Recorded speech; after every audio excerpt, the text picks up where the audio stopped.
Sejak malam itu, jembatan tua tempat aku bertugas tidak pernah lagi terasa sama. Setiap malam, aku bisa merasakan kehadiran mereka. Terkadang hanya suara langkah yang tak terlihat. Kadang desiran angin yang membawa bisikan dalam bahasa yang tak kupahami. Dan kadang, mereka benar-benar menampakkan diri, tapi tidak menggangguku, seolah mereka tahu siapa aku. Penjaga gerbang, namun malam itu, semuanya berubah. Hujan turun deras, petir menyambar bertubi-tubi, tiba-tiba, radio yang selama ini tak pernah berfungsi, menyala, bersuara, tapi bukan suara manusia. Praban, kau belum selesai. Aku langsung mematung.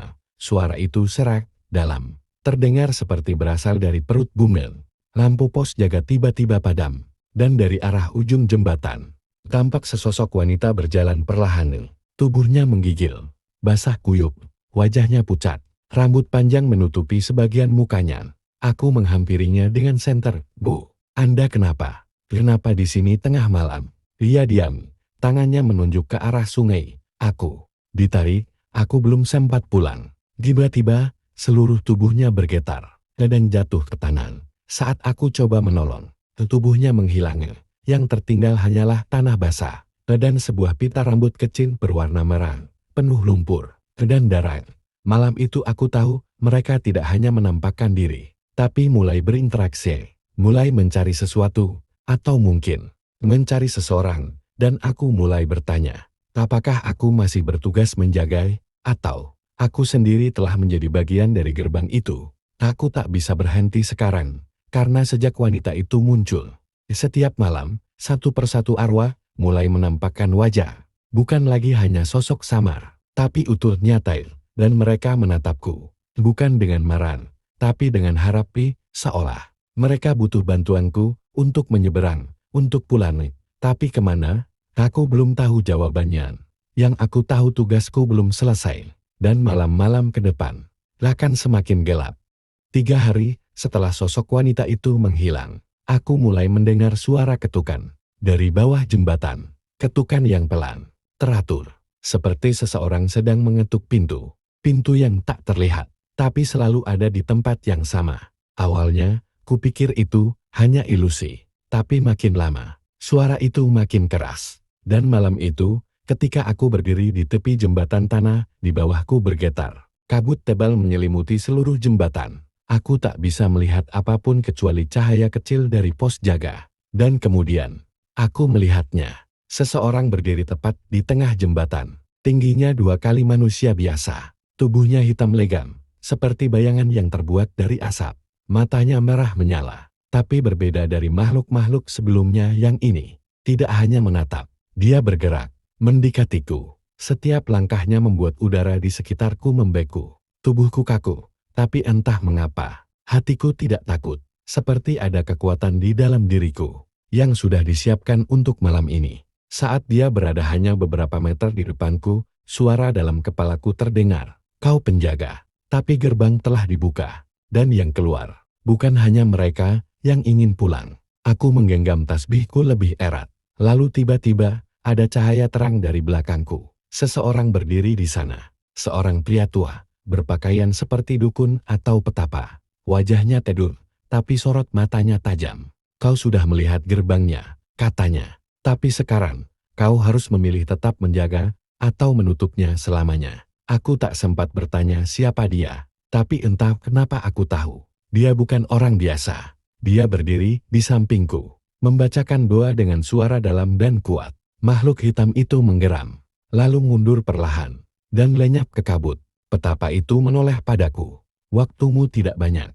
Yang lebih kuat sedang mencari jalan keluar, dan mereka tahu.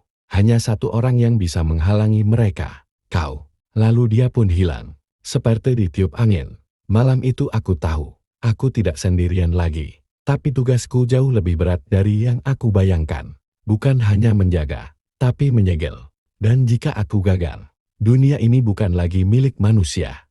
Setelah malam itu, aku tidak pernah lagi memandang tugasku dengan cara yang sama. Bukan lagi tentang berjaga, bukan lagi soal seragam dan aturan, tapi tentang garis tak terlihat, yang seharusnya tidak pernah dilintasi. Aku mulai mencari tahu tentang jembatan ini, tentang gerbang itu, dan tentang Siapa sebenarnya aku?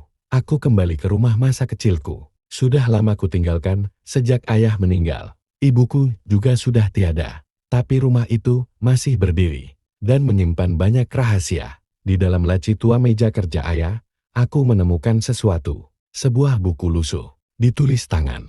Isinya, catatan ayahku tentang makhluk-makhluk gaib, tentang penjaga gerbang, dan lebih mengejutkan lagi, namaku ada di situ. Praban akan menjadi penjaga selanjutnya, karena darah kami telah dipilih sejak generasi pertama. Darah kami, aku bukan polisi karena kebetulan. Aku dipersiapkan.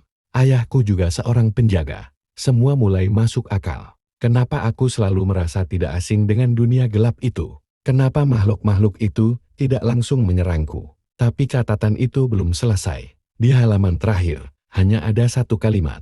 Gerbang akan terbuka. Saat penjaga kehilangan rasa takutnya. Dan malam itu, aku merasa tubuhku gemetar. Karena aku tahu, aku tidak lagi takut. Artinya gerbang itu sudah siap dibuka. Dari dalam diriku sendiri. Dan mereka yang lebih kuat dari semua yang pernah kulihat sudah menunggu. Menunggu saat aku lengah. Menunggu saat penjaga kehilangan kendali. Aku kembali ke jembatan malam itu juga. Karena jika perang ini dimulai, aku ingin berada di tempat pertama kali semuanya terbuka. Dan malam itu, aku mendengar suara itu lagi. Waktumu sudah habis, Praban. Sekarang, giliran kami yang menjaga dunia ini. Dengan cara kami sendiri.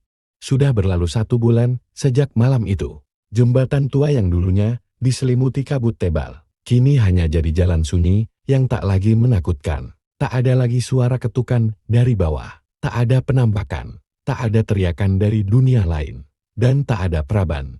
Orang-orang mengira aku hilang saat bertugas. Ada yang bilang aku diserang perampok. Ada yang percaya aku tersesat ke hutan. Tapi mereka tak pernah tahu kebenarannya. Karena aku tidak hilang. Aku memilih pergi. Menjadi bagian dari batas itu. Menjadi penutup terakhir. Sejak malam pengorbananku, tidak ada lagi arwah gentayangan di sekitar jembatan. Tidak ada makhluk gelap yang mencoba menyeberang. Karena gerbangnya sudah kututup dengan seluruh jiwaku.